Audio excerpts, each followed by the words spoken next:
ওই মেয়েটার খুব সাহসের পরিচয় দিল, এক মুহূর্তের জন্য পুলিশের কাছ থেকে সরে নাই। পাশে একটা কালো শার্ট পরা ছেলে আছে,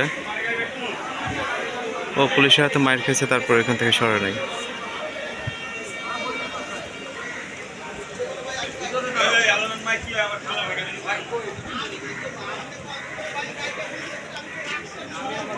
ওই ছাত্রলীগের নেতা খাতা আয়সা পড়ছে হেলমেট পরে মারার জন্য। ওই মেয়ের সাথে কথা বলতেছে, মেয়েটা অনেক সাহসী। ছাত্রলীগের নেতা লাল হেলমেট পরে,